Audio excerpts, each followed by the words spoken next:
Russia has just launched the single largest and most complex air assault of the entire war. In the early hours of September 7th, 2025, more than 800 drones and missiles screamed down on Ukraine in a wave of terrifying scale. But this wasn't just a random barrage.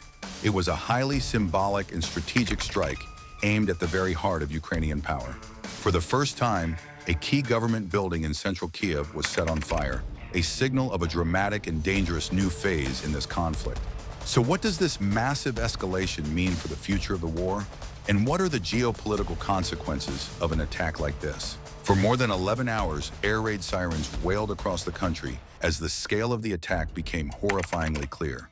In Kyiv, residents scrambled for bomb shelters while explosions rocked the city center and smoke billowed over the skyline. The most potent symbol of the assault was the fire raging on the roof of Ukraine's main government building, which houses the cabinet of ministers.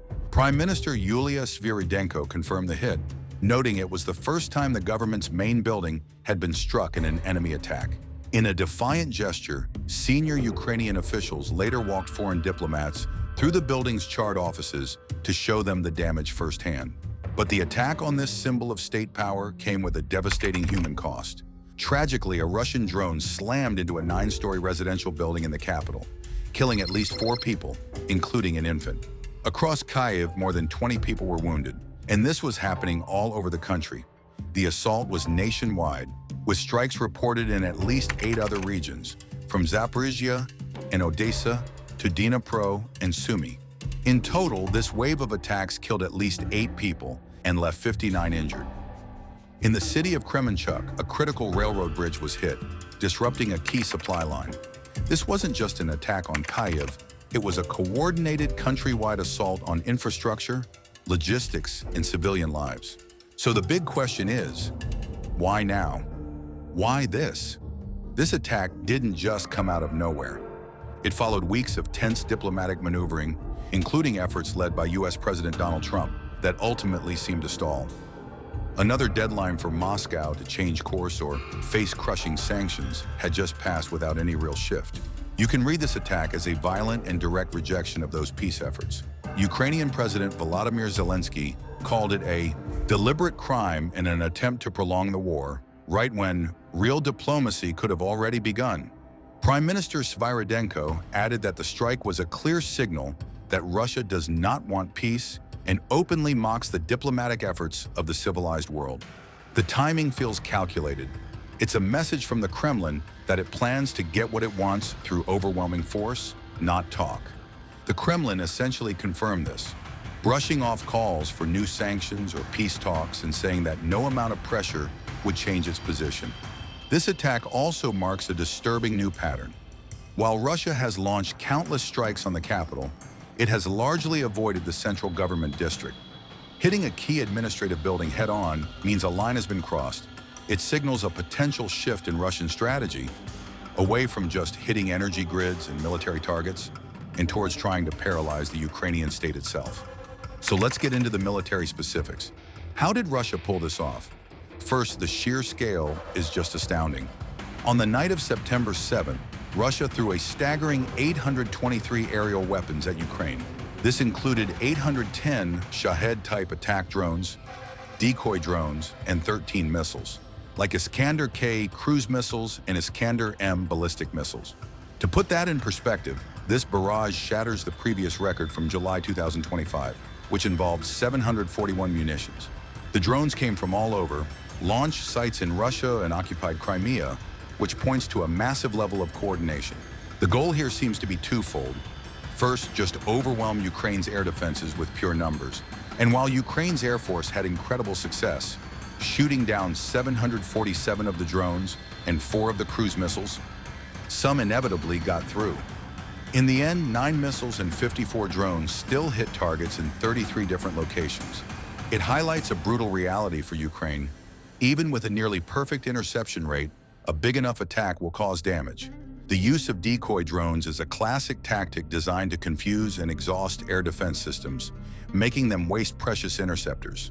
The second part of the strategy is all about the targets. The strike on the government building in Kyiv's historic Pecherskyi district wasn't designed to cause mass casualties. It was about sending a powerful political and psychological message.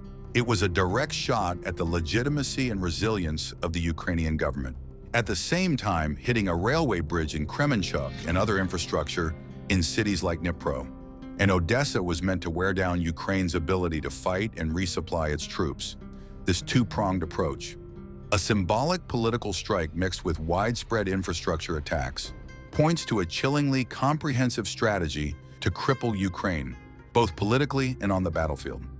So what happens next on the world stage? This attack has pretty much shattered any hope for a quick diplomatic solution and shoves the conflict into a dangerous new chapter. International condemnation was swift and severe.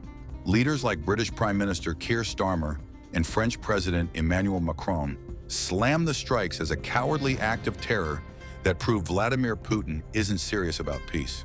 European Commission President Ursula von der Leyen was even more direct, saying, "Once again, the Kremlin is mocking diplomacy, trampling international law, and killing indiscriminately." And it looks like words are about to be followed by action. U.S. President Donald Trump, who had just been pushing for a deal, signaled he was ready to bring down much tougher sanctions. U.S. Treasury Secretary Scott Bessent went even further, suggesting that if Europe gets on board with secondary sanctions against buyers of Russian oil, the Russian economy will be in full collapse. For Ukraine, the attack has sparked urgent new demands for more advanced air defense systems. President Zelensky put it plainly, "Only strength can stop the terror." This strike gives a brutal kind of validation to Ukraine's argument all along, that you can't negotiate with Moscow from a position of weakness, and that right now, force is the only language the Kremlin understands. This all forces a stark choice upon Ukraine's allies. It's clear Russia's strategy is to escalate, not back down, no matter the economic cost or international outrage. How the West responds in the next few days and weeks, whether it delivers the air defenses and economic pressure Ukraine is asking for, will likely shape the entire next phase of this war. This wasn't just another night of attacks. It was the biggest air assault of the war, a calculated message that Russia is choosing escalation over diplomacy. By striking a central government building for the first time, Russia is signaling its intent to target the very seat of Ukrainian power. The widespread damage and tragic loss of life show just how ruthless this new strategy is. The world has condemned the attack, and there are renewed calls for sanctions and military aid. But now everyone is waiting to see if those words will turn into action strong enough to counter Moscow's aggression. This wasn't just a test of Ukraine's air defenses, it was a test of the West's resolve. If you found this analysis valuable, please consider subscribing for more in-depth commentary on military and geopolitical events. And if you'd like to support the channel directly and help us continue making this content, please consider our Patreon, linked in the description below. Thank you for watching.